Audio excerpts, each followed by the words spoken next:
Hello everybody, this is again Dr. Sergey Sarkisov, and I want to dive into the topic of graphing hyperbolas. These are conic sections that sometimes are considered the most difficult to graph. So let's look at the general form of a conic section first. A conic section, okay, let's write conic section, okay. Conic sections have this general form of some amount of x squared, right? Ax squared plus by squared plus, so this is like a quadratic terms, right? Linear and quadratic terms plus a cx, and we talked about this before, plus a dy, plus a constant e equals to 0, right? And we can get basically a few options, a few things. Conic sections, when you think of it, and they are very naturally occurring in life. For example, an ellipse. An ellipse is like, let's say, something's orbiting, and a planet orbiting around another object, like the sun. Well, there's an elliptical path. Hyperbola. Now that's maybe when you're talking about something quickly moving past a source and swaying away from it in space. Okay, this is like a speed of light type of problem. Very rare to see this. Okay, hyperbolas are a little more uncommon, but I want to show you how to dive into the topic of hyperbolas, how to graph these things. And we talked about the parabolas and ellipses before. So let me just remind you, what you can have is if, think about it, if A, and let's say you get A and B and C and D such that when you complete the square, you have some amount of x minus h squared plus a y minus k squared, almost like a circle, but it's equal to 0, turns out. You know what that is? That's x equals h and y equals k specifically to make it 0, right? You have to make it 0 plus 0, otherwise you're going to have a positive number. We're not talking about imaginary. So this is a point. It's a tricky conic section. A point is a conic section. What if we talk about x minus h squared plus a y minus k squared is equal to some radius squared? Okay, this is basically, we have a is equal to b. Okay, then we're going to get this is called a what? A circle. Okay, so this is a special case. A point is a special case of a circle. Basically, radius is 0, right? Point has no size per se. Okay, what if we have, let's say a and b are both 0. A equals b and equals 0, right? Oops, equals 0. Now it does not equal to, but equals to 0. Well, then it's a line, right? You have a kind of a cx plus d, a y plus a e equals 0. You can solve for y equals mx plus b, slope and intercept. This is a line. Okay, so you have a point, circle, line, and what other conic sections can we have? We can have a parabola, right? This is if a or b equals 0, okay? So for example, let's do a horizontal parabola and a vertical parabola. Let's actually say if a is 0, right? Then we have, and if b is 0. So let's do if b is 0 first. B is 0 that way. So if b is 0, we have y equals x squared type thing, right? Because there's no y squared. If b is 0, we have ax squared plus a cx plus dy plus f equals 0. And this is going to be a vertical up-down parabola. You can see why, right? It's going to be basically y equals x squared. When you complete the square, put it in vertex form. So you'll get a y equals to a x minus h squared plus a k, right? Vertex form. And that's going to be a parabola, y equals x squared type stuff. And if you have, in other words, if you get a rid of a and you get b, y squared plus a cx plus a dy plus f equals 0, right? This is if a is 0. Okay?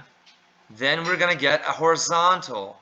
Think about inverse functions. When you change the x and the y, you flip it from vertical to horizontal. Horizontal. Okay, left, right, parabola. Huh?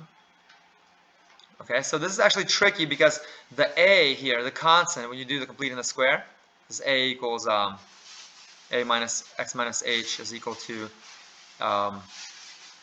a times y minus k squared. But that a is also 1 over 4p, and p is the distance between the vertex of the parabola and how far you go from the vertex to with the point called the focus, and the line called the directrix behind the parabola. Because remember, the set of all points equidistant from the point called the focus and the line called the directrix will make the parabola. Okay? And finally, if we have A and B are both, they're not equal to 0. Okay? B is not equal to 0. Okay? But they're both positive. Let's actually say A and B are positive and not equal to one another. So let's say A not equal to B, okay? And they're both positive. So, and this is also positive, okay? So A is not equal to B is positive, and this is going to be then an ellipse, okay? When you have some amount of x squared plus some amount of y squared, but there, let's imagine a circle that's stretched out, right?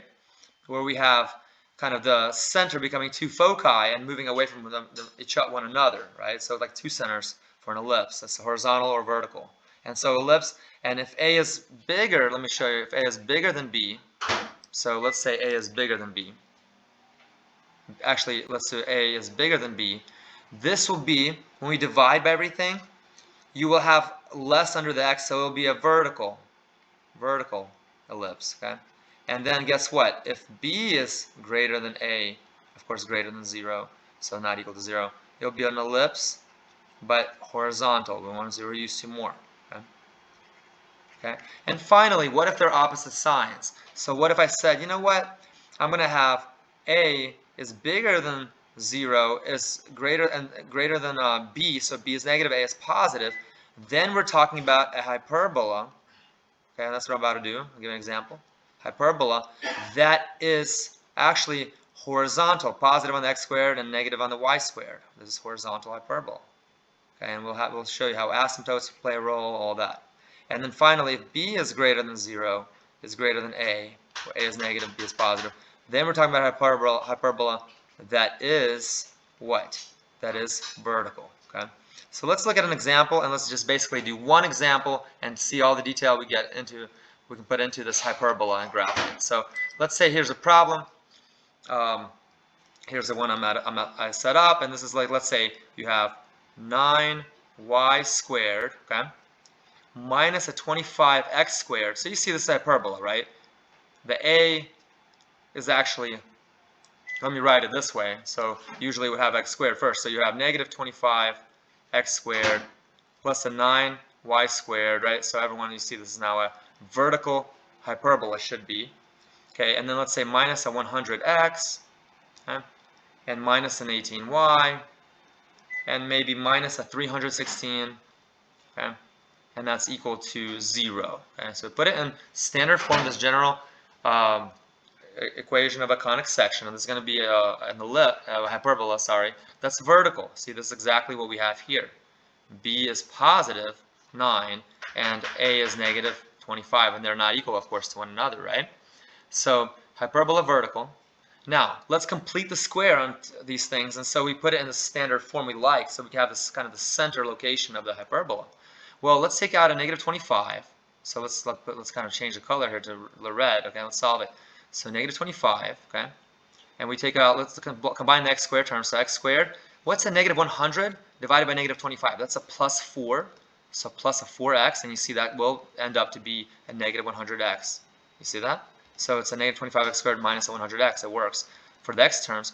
And then plus a 9, take out the 9, y squared minus, what's negative 18 over 9? It's a negative 2. Negative 2y, right, minus 2y. And so you get 9y squared minus 18y. You can see that.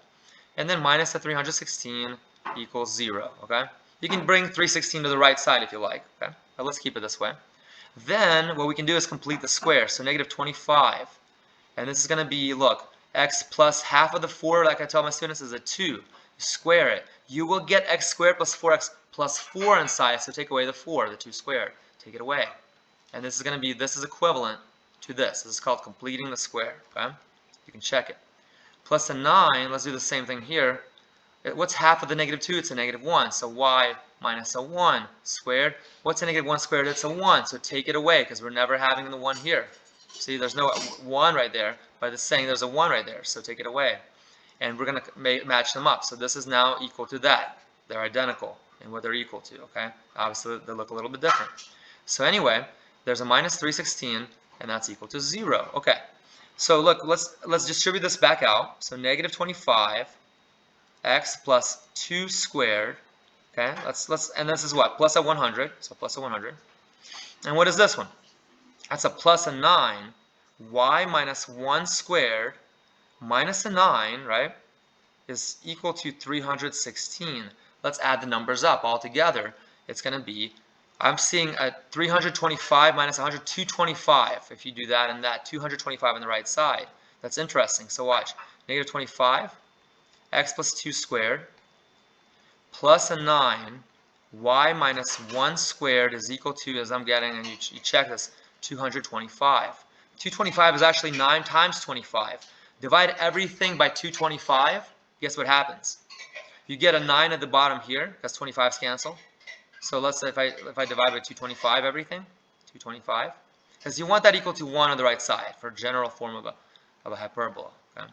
Oops, 225, right? And let's do this. So we have this, okay? And so ultimately we get, the 25's cancel, we'll have a 9 left at the bottom, which is a negative x plus 2 squared over, you know what that is called? That's called the a, which is now, what, 9 is a 3 squared. So 9, we'll put 3 squared if you like, but look, plus a 9 over 225, that's a 25 left at the bottom, so y minus 1 squared over 25, and that's equal to 1. This is nice, because let me tell you what happens here. A is equal to the square root of 9 is equal to 3, okay, from there. B is equal to, what's the square root of 25, everyone? It's a 5, indeed, okay? B is equal to 5. There's something called the C. It's between the foci and how far the foci are from the center location, which is center is what? Center is x plus 2, so you put a negative 2 there to make it at 0, and y minus 1, so you have the k is a 1. Center's negative 2, positive 1 because of those numbers there. And then foci, so C squared is equal to the bigger minus the smaller, so let's just do absolute value of a squared minus b squared, right? And you get the absolute value of a negative, what is that, 3 squared minus a 5 squared. You get 9 minus 25, negative 16, and that's going to equal to 16. So C is equal to 4. That's awesome, because what happens now is let's start graphing this thing, and we'll see what's going on, okay? And of course, I haven't given you the detail behind it yet. We talked about it earlier, but now you may see what's going on. Watch this. So let's say I set up this graph. Ready? Okay. So where's the center? We said the center is at negative 2, comma 1. Okay. So let's go left. 1, 2, and up 1. Okay.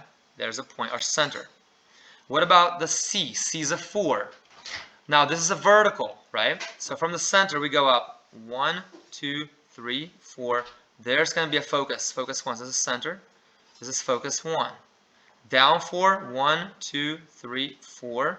That's a point called focus. The focus second focus. Let's say 2.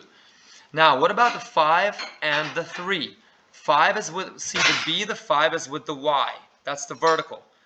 3 is with the horizontal. This is the X, right? So horizontal. So 3 left, right. So you go 1, 2, 3. Okay. 1, 2, 3. That's going to help us. And then up 5 and down 5, right?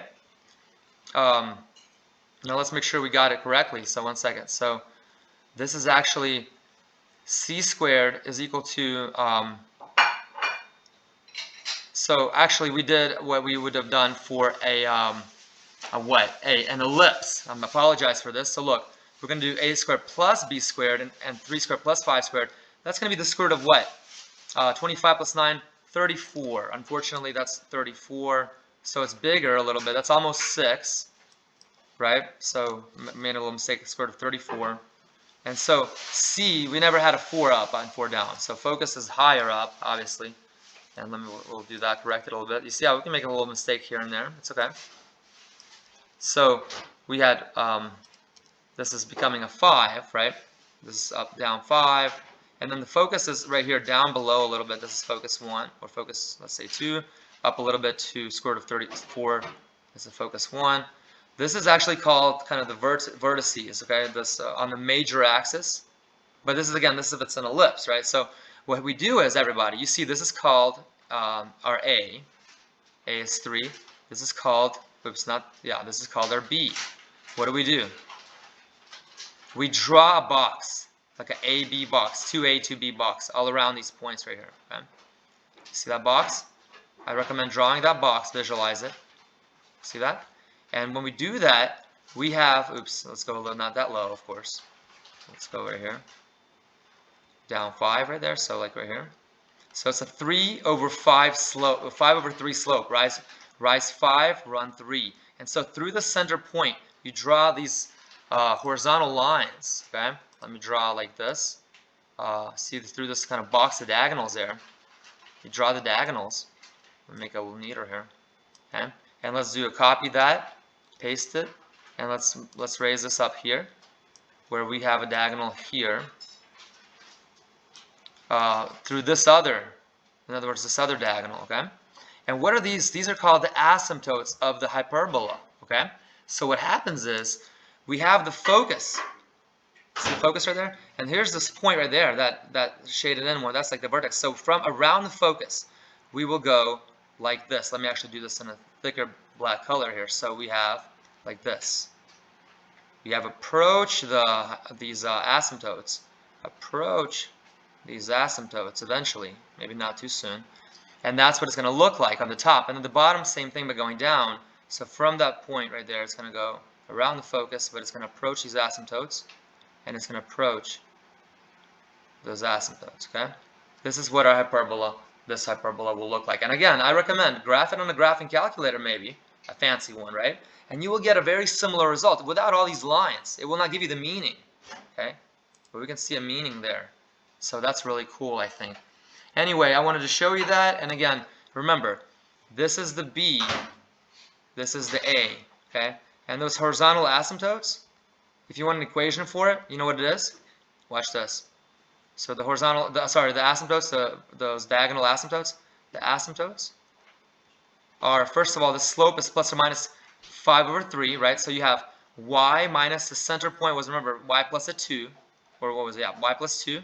Remember, because we were negative 2 comma 1, equals to plus or minus the slope 5/3, which is 5/3, right? Which is the b over the a, right? X minus a 1. Those are exactly what those lines are. This one and that one. Okay. So think about that and make sure you understand it. All right, everybody. We graphed an interesting, pretty challenging hyperbola, right? And so just to give you a process of how you do that, it's pretty involved, right? All right, thank you for watching, and have a great remainder of the day.